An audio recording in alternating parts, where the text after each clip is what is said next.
Écoutez, merci beaucoup. Donc c'est avec une très grande émotion que j'ai le plaisir de vous accueillir devant le monument aux morts de Marna. Donc aujourd'hui, ce n'est pas une commémoration comme les autres, puisque nous fêtons le 100e anniversaire de la fin de la guerre 14-18. Comme tout anniversaire, nous voulons que la cérémonie soit un moment fort de partage, et c'est ensemble que nous allons vivre un moment très solennel.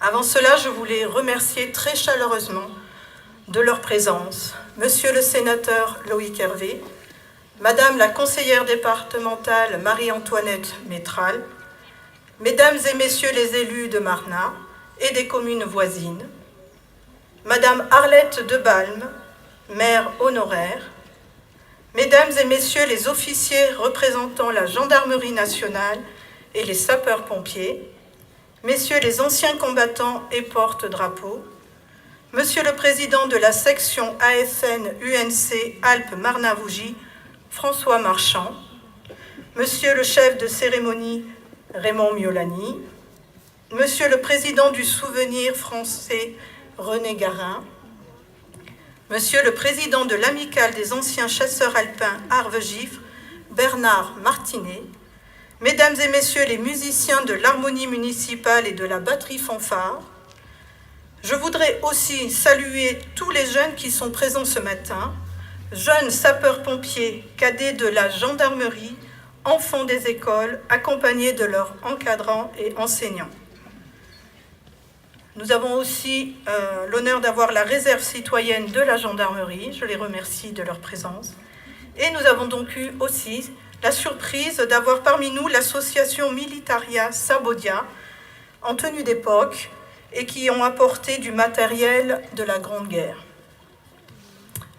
Et bienvenue à vous aussi, cher public. Quelle fierté de vous voir si nombreux. Il est de notre devoir de ne pas oublier ces hommes, ces femmes, ces enfants qui ont sacrifié leur vie pour la liberté, pour notre liberté. Je peux comprendre qu'il soit difficile pour la nouvelle génération de réaliser l'importance de cette liberté. Nous avons eu, nous, la chance de naître dans un pays en paix. C'est à vous, les jeunes, que je veux m'adresser tout particulièrement. Vous êtes les garants pour l'avenir, afin que la paix soit à jamais entre les peuples. Votre présence aujourd'hui a une valeur très importante et je vous en remercie. Vous n'oublierez plus que la cérémonie du 11 novembre est le symbole du sacrifice de tous ceux qui sont tombés sur les champs de bataille pour que nous vivions dans un pays libre. Pour que vous emportiez avec vous un symbole de cette journée, j'ai le plaisir de vous offrir le bleuet que vous pouvez dès à présent porter sur votre veste. Les élus de Marna, merci de distribuer donc les bleuets à tous ces jeunes ici présents. Pendant ce temps-là, pourquoi un bleuet? Parce qu'il est le symbole national du souvenir. Il rappelle les uniformes bleu horizon et baptisés bleuets par leurs aînés poilus. Il rappelle la fleur des champs qui poussaient dans les tranchées. Et c'est un hommage au bleu, couleur de la nation, première couleur du drapeau tricolore.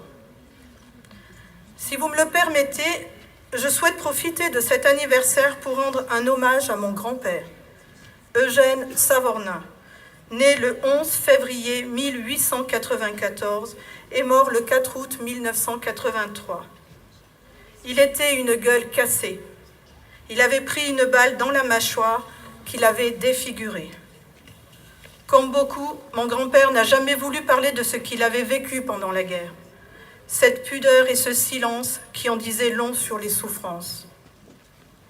Avant de laisser la parole à Madame Berruard, qui va en quelques mots vous expliquer le travail des enfants pour cette cérémonie, et à la demande de Raymond Miolani, je vais vous lire Le Dormeur du Val d'Arthur Rimbaud.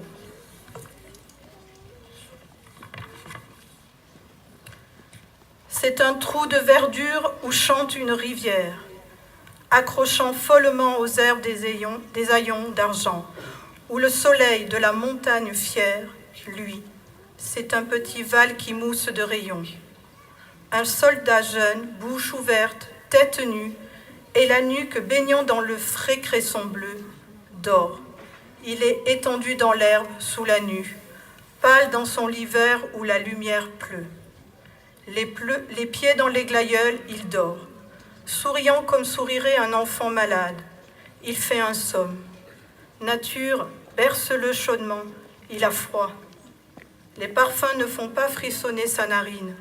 Il dort dans le soleil, la main sur sa poitrine, tranquille.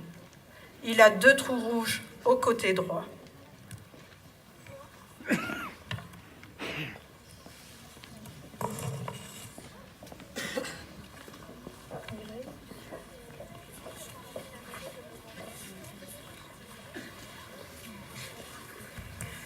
Les élèves des classes de CM1, CM2 et leurs enseignants ont fait un gros travail en amont de cette commémoration. Dans le cadre d'un projet qui s'appelle « Mots d'hier, mots d'aujourd'hui » et qui a reçu la labellisation de la mission du centenaire. La prise en compte du traumatisme de mort en masse se fait à travers la découverte de destins individuels, familiaux, locaux, nous enseigne l'historien Antoine Prost. Le projet Mots d'hier, mots d'aujourd'hui s'inscrit modestement dans cet enjeu. À travers sa mise en œuvre en classe, il y a la volonté de transmettre aux élèves. Il y a la volonté de permettre aux élèves de reconnaître une valeur culturelle au centenaire, de construire un lien entre les hommes et les femmes de cette époque. En comprenant le caractère mondial de ce conflit, les élèves, dans leurs différences, pourront tous se sentir concernés.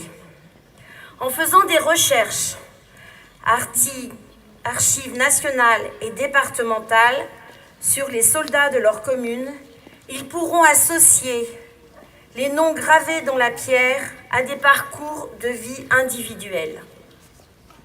Ils deviendront, à leur tour, des témoins de ces destins brisés, au front comme à l'arrière.